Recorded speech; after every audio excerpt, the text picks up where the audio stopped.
Quiero agradecer especialmente a la cátedra Gonzalo Rojas por esta incitación a mirar en perspectiva todo lo que he escrito hasta ahora y el lugar de residencia que para mí está muy ligado a lo que escribo, que es, como algunos de ustedes saben, el archipiélago de Chiloé. El vivir allí no es un accidente vital, en algún momento se convirtió en una decisión y todo lo que escribo, o mucho de ello, está ligado a esa pregunta de si es tan relevante a la hora de escribir, ¿cierto?, la situación, digamos, el lugar, la pertenencia. Voy a empezar leyendo algunos fragmentos de este libro que se llama Técnicas para cegar a los peces, que fue escrito prácticamente todo en medio de un fenómeno que ocurrió en Chiloé, que le llamamos el Mayo Chilote, cuando las salmoneras vertieron toneladas de desechos en el mar, muy cerca de nuestra costa, y empezaron a varar cantidades de peces y de seres marinos en las playas, y entonces los chilotes nos paralizamos y bueno, de eso más o menos se trata, si es que se trata de algo la poesía, ¿no? Entonces, marea roja. Ahora la ciudad tiene otro orden. Bajo un cielo sucio, las micros desechadas por la capital circulan tragando turnos de obreros que van a las pesqueras. Se abren choperías, café con piernas. En los nightclubs las vecinas bailan sin ningún tipo de miramientos. El mar, en oleadas, vomita medusas muertas y envases plásticos. Se ha producido el temido desembarco y dejamos los gualatos, las cosechas de manzanas, el cuidado de las gallinas rendidos a la humillación del salario mínimo.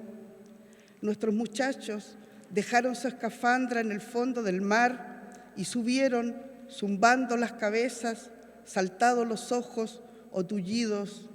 Sabíamos que algo se estaba gestando allá en lo profundo. Ahí están todas esas medusas agonizando, enlazando sus tentáculos ambarinos, cubren playas y campos.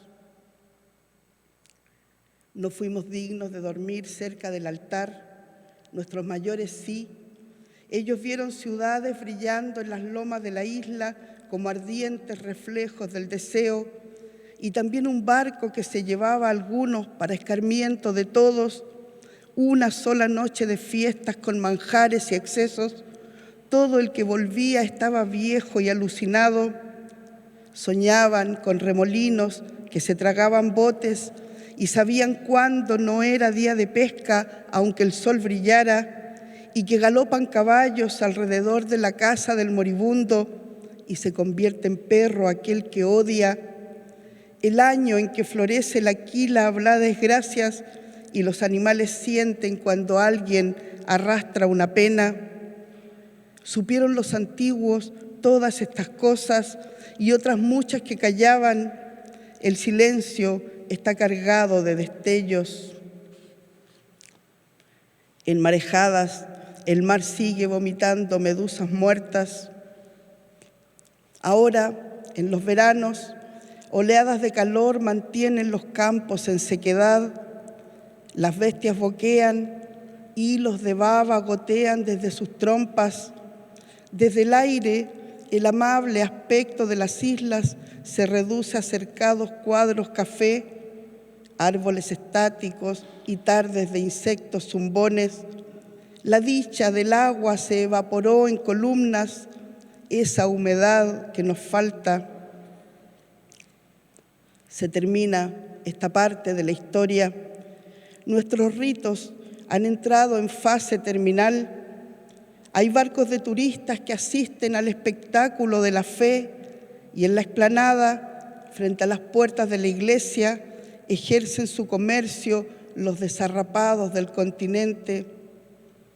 El santo nazareno sale cabizbajo ahora con más razón que nunca, avergonzado tal vez de estos sus fieles que terminan ebrios durmiendo en la pampa. Maldición eterna a quienes vejaron el paraíso, para aquellos que retorcieron el discurso y escarbaron en los deseos más vulgares, malditos quienes abrieron el cofre que descansaba bajo el altar. Restituir a la isla su condición de madre, volver a sentir el calor de la madera crujiendo, aroma a cujen de grosellas, el sonido de la tetera saltando sobre la plancha de fierro, el vapor que sale de su boca, tirar el cordón de la puerta, ver a los mayores cada uno en lo suyo, oír a los gatos corriendo sobre el techo de zinc, mirar por la ventana hacia el rincón donde florecen los pensamientos. La infancia huele a mariscos y lámparas petroleras. Se termina esta parte de la historia. El fiscal sigue dando la hora a campanadas. En este valle de lágrimas algo se acaba y no hay fanfarria ni discursos. Hubo imágenes de alerta, no podemos quejarnos.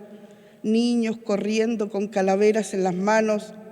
El incendio del Lidia que dejó un forado ennegrecido y el pez con ojos de niño recién nacido.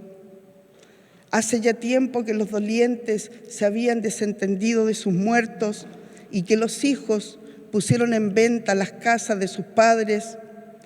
Abriré la boca y pegaré los labios al confín de las raíces, mi voz contra la tierra ahogada, que el silencio actúe como concha de ostra, mientras dentro de sí se concentra la materia de una perla.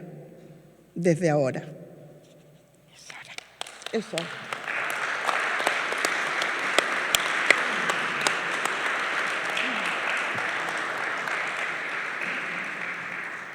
Buenas tardes. Agradezco a la Cátedra Gonzalo Rojas esta invitación. Del libro Cañón de Lobos. En lo sonoro, en movimiento, un poco más lo que se puede ser contra la noche austera, mi mano sosteniendo rabia, los caballos a pleno campo enormes bajo el gris espeso, el hocico en el silencio, uno al otro, frente a lo inconmovible, solos, mirando en medio justo al centro el punto inmóvil, rocas, el coro y las estrellas, en esa luz tan única de los únicos poemas, líneas al amparo de una idea, una invención definitiva en lo que es más, las voces mascullando el infinito y su fijeza lentamente en el dictado de respirar profundos en el páramo, lo que se puede en la verdad, lejos de Dios, cerca del polvo, pero la fe, pero el amor, acaso los caballos, en ese tiempo alzándose bajo las nubes, en un instante, uno, en que el futuro es la simple danza, la cos entre las líneas, tal y tal el mundo, en esa cima revelada en el azul, siendo tan gris lo que persiste ahora y es todo.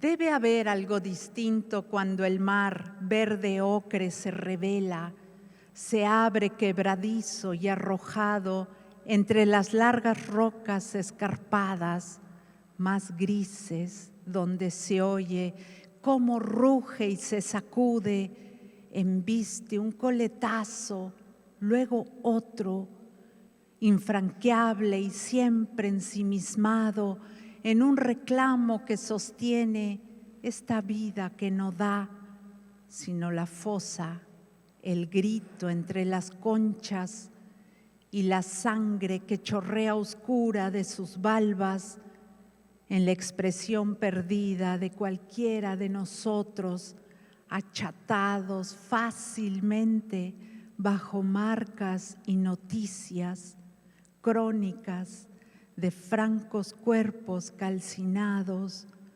como un escaparate más del gran progreso en la hendidura entre las negras lajas de los días.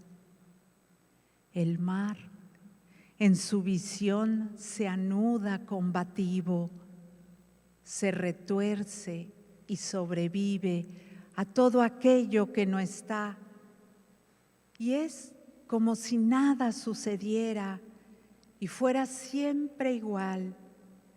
El agua, entonces, lentamente se nos escurre de las manos y se pierde ante esta simple escena de piedad.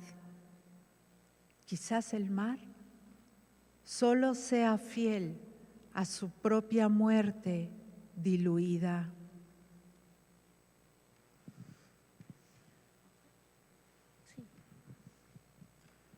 Hay algo de corales en nosotros, flores del mar extrañas, sorprendidas, diversas en sus formas que nos atan en cálidas raíces a la arena. El esqueleto de un coral es duro, calcáreo, como si fuera un sol ajeno a este mundo. Se dividen en blancos y en amorfos, no toleran el ruido arriba de la superficie.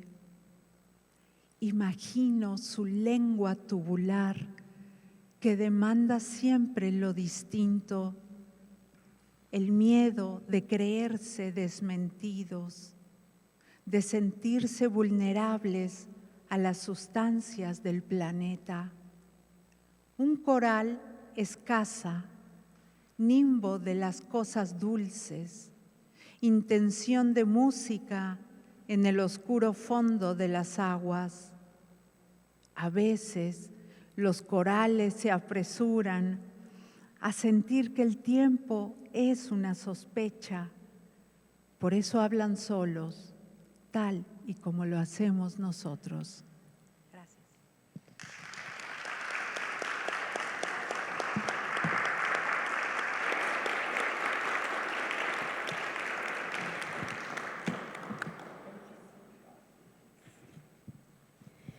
Bueno, tienen más en común de lo que yo señalé, porque escogieron textos muy relacionados además con el tema del festival, ¿no? Que es en el fondo la destrucción del mar. Quizá podrían conversar sobre eso, cómo llegan a esos temas.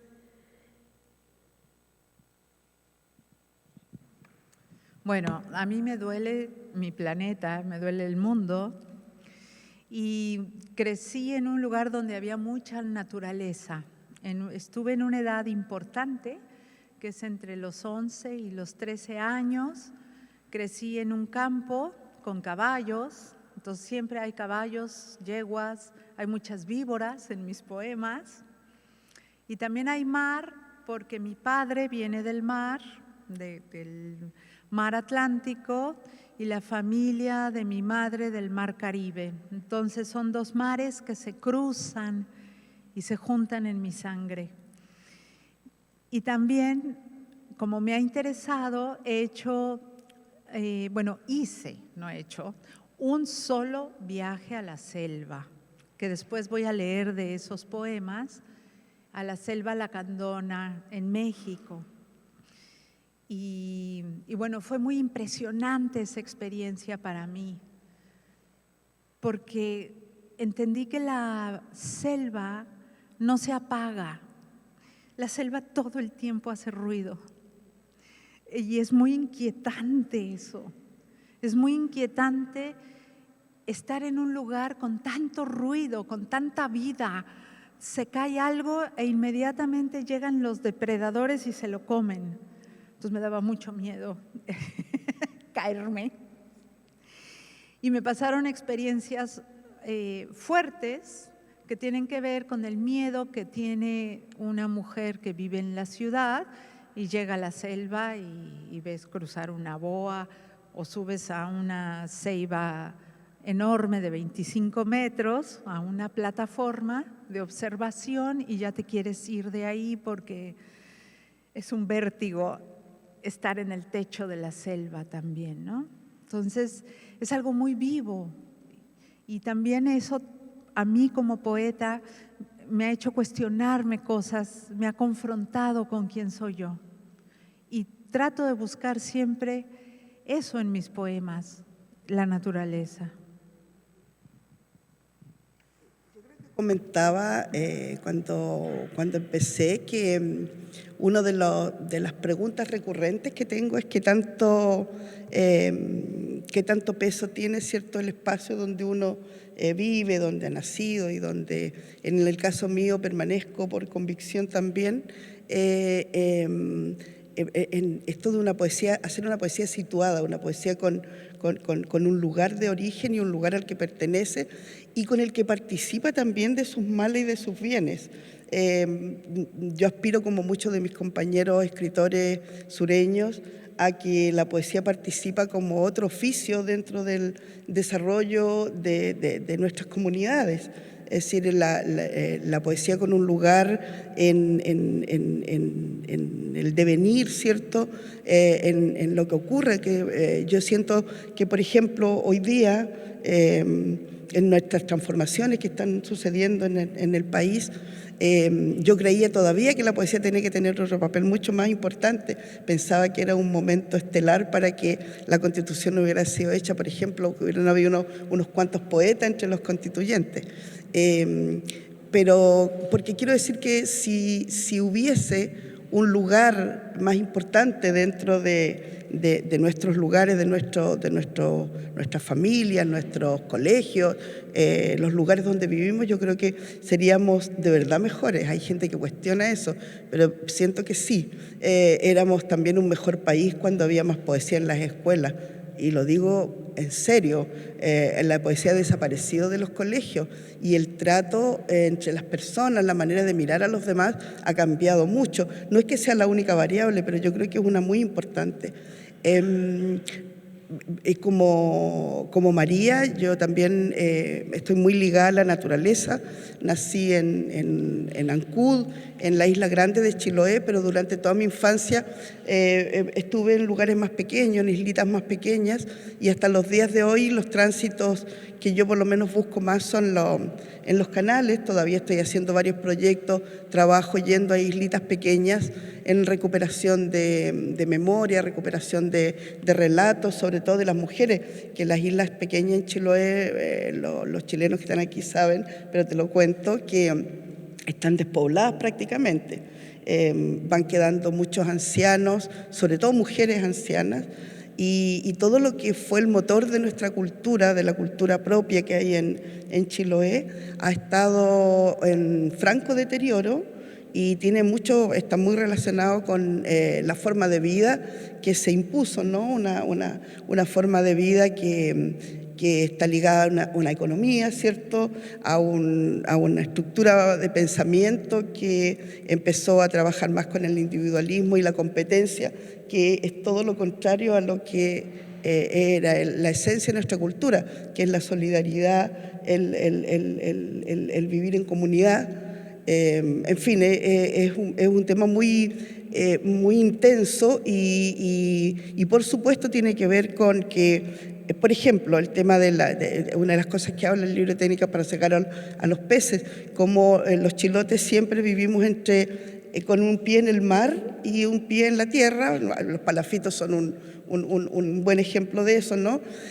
Pero toda esa manera de vivir tan ligada de una manera amable a la naturaleza ha ido cada vez más siendo destruida por manos ajenas, es cierto, pero también por los propios chilotes que han debido adaptarse, cierto, a una forma de vida bastante más feroz y más inhumana, diría yo, ¿no? Leemos ahora. Leemos de nuevo. Sí.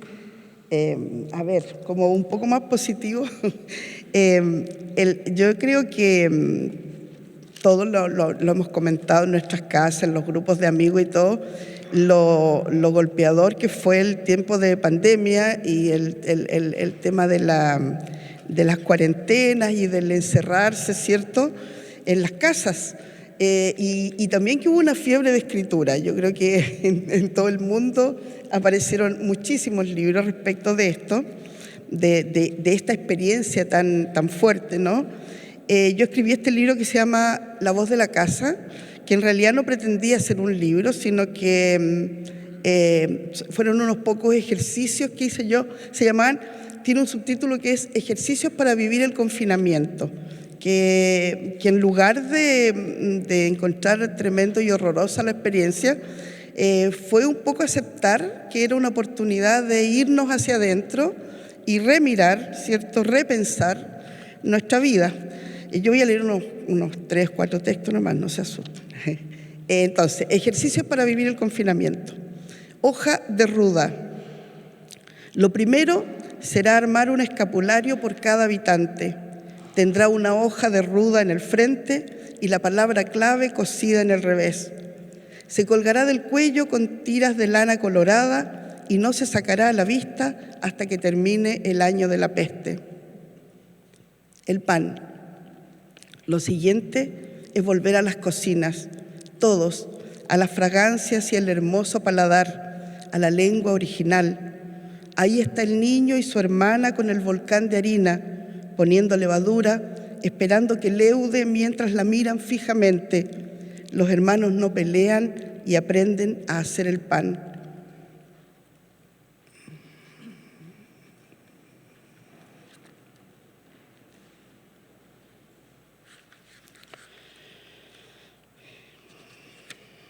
Bebedero.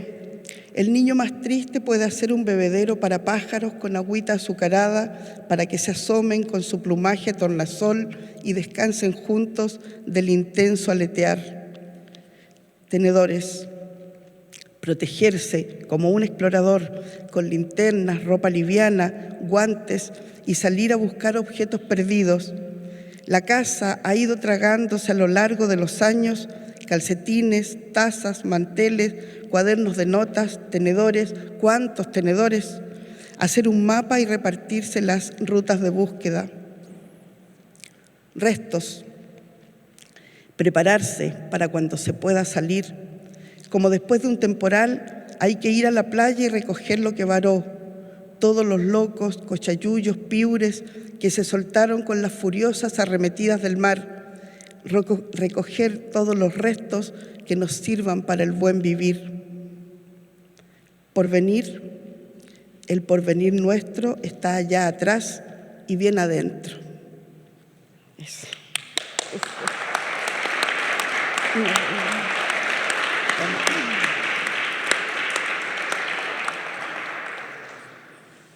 Bueno, yo les voy a leer mi poema de pandemia. Allá afuera tuve una compañía, la compañía de un árbol. Dicen que el árbol no tiene conciencia de ser él. Quizá cada uno de los seres que lo habitan solo son lo que son, como yo, que vivo frente a él, pero no soy él. Él es él, yo soy yo. ¿Pero acaso me sé ser? ¿Ser yo en mí la que soy? ¿Y él? ¿Se sabe saber quién es? Vive frente a mí y yo delante de él. Nos cuidamos si el viento pasa entre nosotros. Lo miro atardecer, me ve sonreír. A veces cae lluvia en él, no en mí. Yo estoy en el resguardo de la ventana, como si el aire o el frío me fueran a doler, no a Él. Él está a la intemperie siendo Él. Yo soy yo adentro, protegida de ser como Él. Y si fuera tan solo un pensamiento suyo, ¿o seré en mí misma siendo Él? Lo miro fuera de mí, imperturbable existe. Es más Él de Él y en Él que yo de mí con todo mi saber. Sé que mi cuerpo no es de Él. Él también no espera ser yo, nunca ha pretendido entrar. Solo una vez una de sus ramas tocó en el vidrio y lo miré. Lo vi soportar una tormenta, doblarse casi a la mitad, pero quedó de pie siendo Él, más que nunca Él. Yo, temerosa, detrás de la ventana, escuché el aullido del viento y temblé. En cambio, Él estuvo ahí de pie, intacto en la paz de su ser, siendo Él. Yo aún me pregunto quién soy delante de Él.